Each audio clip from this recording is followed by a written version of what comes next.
Hi, I'm Old Norse Specialist Dr. Jackson Crawford.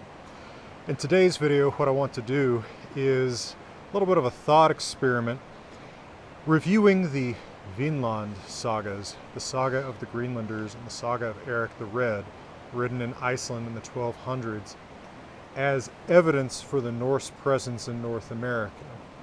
It used to be that it was treated as almost a little bit of a crazy or kind of a fringe idea that the Vikings had reached North America before Columbus. But I think that especially in the last decade, the pendulum has really swung and it's now accepted as more or less a known fact. However, the evidence, the really good, strong evidence, relies largely on archaeology. The discoveries at Lanso Meadow in northern Newfoundland by the Ingstads in the 1960s and subsequently, which revealed that there was a short-lasted Norse settlement there. But long before that settlement was found, and inspiring the search for that settlement, there were these Icelandic sagas that discussed discoveries of lands to the southwest of Greenland. And I want to look at what those sagas are worth as evidence.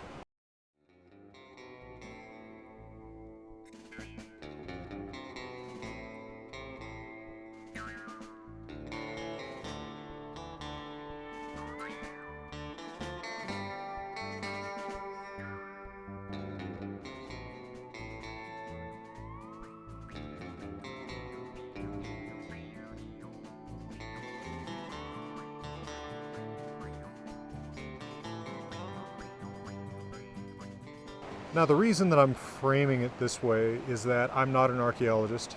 I just dress like one from the movies. I don't deal with physical remains and artifacts, and I'm not a good judge of them. I am, however, a specialist in the language and texts of the Old Norse, Old Icelandic world. And so the so-called Vinland Sagas, again, Saga of the Greenlanders, which in Old Icelandic pronunciation is Greenlandinga Saga, Modern Icelandic Greenlandinga Saga, and the Saga of Eirik the Red, Old Icelandic Eirik Saga Rauða, and Modern Icelandic Eirik Saga Rauða. These sagas fall firmly within my remit, and I've taught them for a long time, and they are the reason that anyone initially ever suspected that the Vikings might have gotten to North America. I mean, aside from the fact that, just geographically speaking, it's not a ridiculous ask of the people that got from Norway to Iceland and then Iceland to Greenland that they should then go, Greenland to Baffin Island or Labrador. It's not ludicrously out of the question at all. Now, these two sagas are written down, and this is really important, much earlier than the Columbian contact, right? Much earlier than 1492. Probably Greenlandinga Saga is written down in the early 1200s AD. Eirik Saga Rauða probably in the late 1200s AD. They're separated by a couple generations probably, and they're written by people with really different purposes, and they are, very firmly within the tradition of Icelandic sagas, which always are going to be kind of acting like their histories, right? The word saga in Old Norse and in Modern Icelandic is used both for story and for history, right? They're both narratives, they're both things said, and probably in the medieval period people don't really care or even distinguish between the one meaning and the other. So even sagas that are demonstrably about fictitious people, most famously, for example, Hrafnkels Saga Freyskoða, act very realistic, right, and feature very realistic depictions of the Icelandic landscape. They're very situated in a real place. But they also mostly involve some elements of the unbelievable. So I was in Iceland in early July testing just how realistic the saga depictions of burning down these Viking longhouses were. And we found that there were realistic elements and unrealistic elements. One of the realistic elements that surprised me was that whey, the sour milk product, is actually a fairly effective means for fighting fires. An unrealistic element is that you would die so quickly from smoke that you couldn't have these long conversations that the sagas depict. If you look at a saga like the Saga of Burnt Njal, the combination of realistic and unrealistic elements is really pronounced. You know, you have both this very lifelike detail of fighting fire with Hui, and you have unlifelike details of people with, you know, perfect crucifixes burned into them when they're found in the ashes of the fire later. And the Vinland Sagas are exactly the same way. Both sagas feature zombies, right? The Old Norse afterganga, these, you know, very similar to Eastern European traditional vampires, are these bloated corpses that feed on the living. Both of them feature, to varying degrees, divine intervention, either as interpreted or as actually sort of manifest. And both of them feature, one more than the other, fantasy creatures, right? The Saga of Eirik the Red semi-famously ends with one of the leaders of the expedition to the New World getting shot with an arrow by a man who hops around on one foot like a pogo stick and comes from a land full of people who just have one single monopod like that. But given that they do come from before Christopher Columbus's discoveries, I think that there is enough there to suggest that they grow out of some real stories, some real explorers brought back many generations before, to give them some credence and say that even without archaeological evidence, yeah, sure, we would know that the Norse had reached North America. Come right back after a word from my friends and partners to talk a little bit more about this.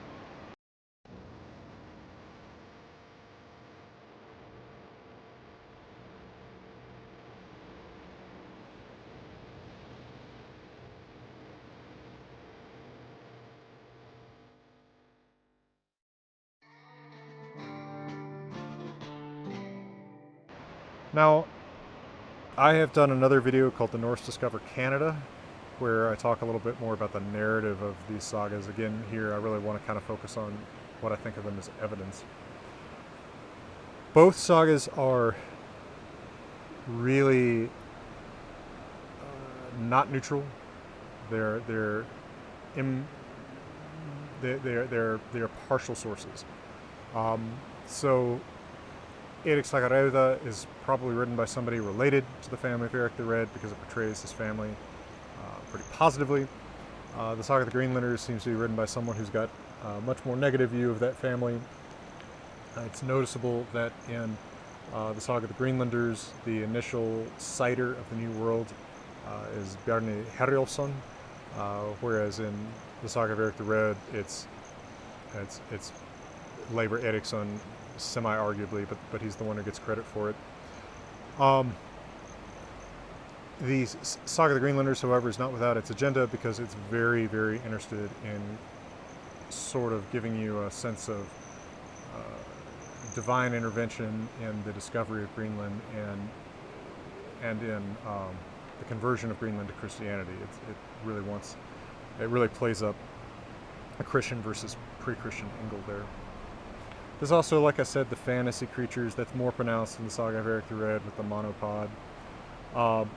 Possibly some of this is influenced by the Norse conception of the world as being an inner sea ringed by a ring of land, and then there's an outer sea that rings that, and then there's the land of the enemies of the gods, the Jotnar, beyond that. So we live on Midgardr, this ring of land between interior and exterior sea. The exterior sea is where Jormungandr, the giant serpent that encircles the world, lives.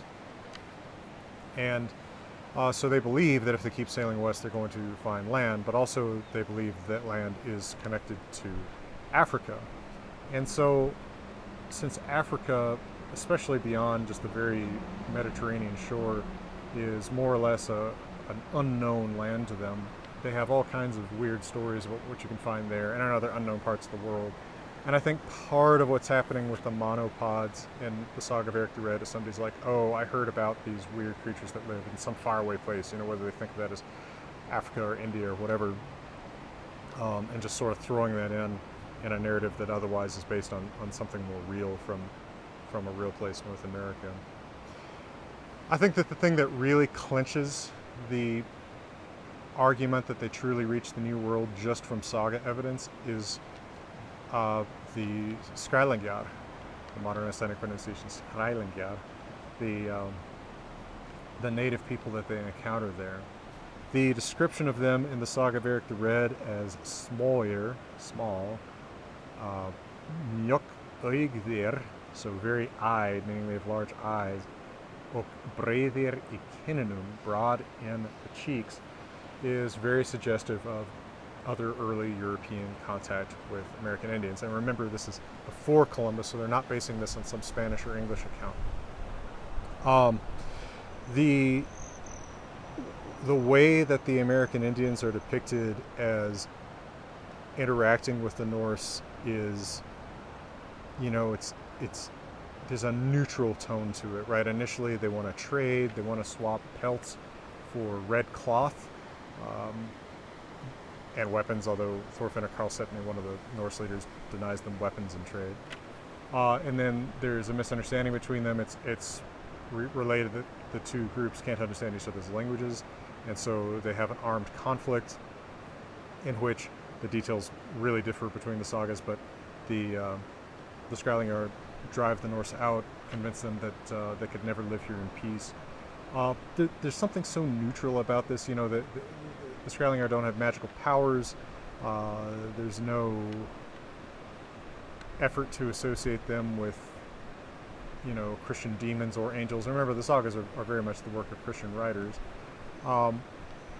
It doesn't seem to me like something somebody would just come up with at random, or as an element of fantasy or heroic adventure storytelling, right? Because I think that in such stories, like, say, just straight pure Old Norse fantasies like the saga of Eroad, Orrold saga, when they encounter, faraway exotic peoples, they're always really exaggeratedly good or exaggeratedly bad, exaggeratedly ugly or exaggeratedly beautiful. The Skrællingar are depicted as just like a surprise, right? Not something that's there to serve as a literary argument. It also seems that the effort to describe the different landscapes, which are best known from the Saga of Eirik the Red, there's Helluland, flat stone land, where there's these long flat stones, long enough for two men to lay end to end on, and a lot of foxes. And there's Markland, which is very forested, which has an island infested with bears. And then there's, people often forget about this one, this Stramsfjord and Stramsøy, current fjord and current island, where there's this really high tide difference and a really strong current. My understanding is that a lot of places in this part of the world, which I've never visited, I've never been to Northeast Canada or even the Northeast United States, have very strong tide differentials. And then there's Vinland, where wild grapes grow. And in the medieval warm period, when this occurred, wild grapes would have grown quite far north into, Nova Scotia, Newfoundland, Prince Edward Island, that area. I think they may, to this day, again, not an archaeologist or a botanist. The effort to describe these things and not to,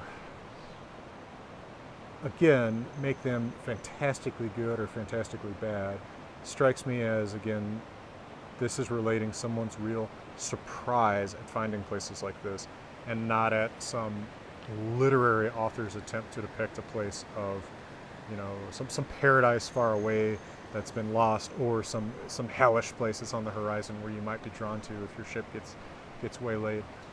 It sounds like a neutral, regular place, the same way as they talk about discovering Greenland, Iceland, or the Faroe Islands.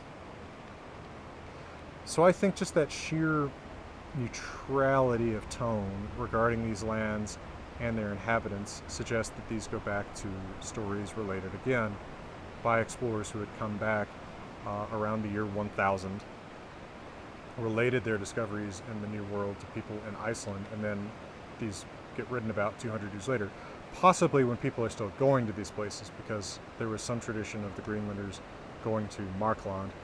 People used to think this is Labrador for lumber centuries after that. I don't think the sagas are good sources for figuring out exactly where these places are. Like I said, Helluland, people usually think is Baffin Island. Markland, people usually say Labrador. And then Vinland, there's tons of differences of opinion about where exactly this is. Newfoundland is a pretty conservative guess because, of course, the Norse settlement has been discovered there at Lanso Meadow. But that doesn't mean that that's necessarily what they call Vinland. If you read the saga closely, Vinland isn't necessarily this large district. It's an area further inland where, depending on which saga you read, either some Scottish slaves or a German guy find wild grapes growing. Again, with the descriptions of very high tides and such, and with the notably warm description of the landscape where they camp, whether it's Stromsfjord or Vinland, I think that maybe somewhere south of Newfoundland is possible, but I'm not talking, New York. I'm talking like Nova Scotia. There's been some arguments for some of this exploration happening along the Gulf of St. Lawrence. The description of the big fjord would kind of accord with that, maybe. But I don't know. I think they're so vague in their descriptions of geography and directions and navigation, even in sagas where we know the places they're talking about, that the sagas can only ever be distant backup evidence about the specific places. But I don't think you can go too far south.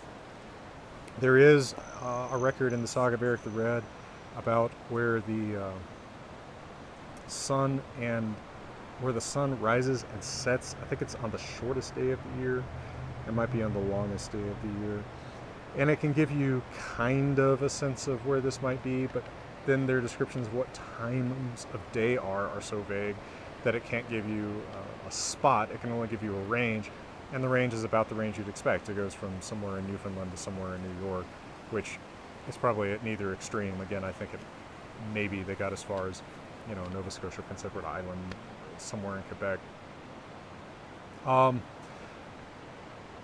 So, archaeological evidence is what we have to go with in terms of proving it, but I think that the sagas show that there was a quasi-realistic tradition of storytelling about this period of exploration persisting in Iceland some 200 years after these discoveries had been made, and that they do reflect some real events. I really deplore the invention of fake evidence for Norse exploration in North America. Right? I think it's interesting what happened. I don't think making up things like the Kensington runestone, which is an obvious fake, contribute anything, right? I mean, let's see where people really got to, and let's not trivialize and endanger the study of the real past by making up evidence for things that we would like to have had happen. I think that the real story is always actually going to be more dramatic and in some ways more unexpected than anything people make up because they are bored or want to promote a particular narrative about their family or heritage. Well, this was the subject of a talk at Mead Creeker Meadery in Loveland, Colorado on the last day of July. I do talks there every month, the last Wednesday of the month. You can get your tickets online, although they tend to sell out pretty fast. Unfortunately, that talk wasn't recorded because I was a wildfire evacuee and did not have my equipment to record it. And so people got to hear about all kinds of things that I wouldn't normally record. I answered questions like, what really happened at UCLA, and why don't you ever talk about your great courses thing? So come to one of these things and maybe you can find out about that kind of stuff.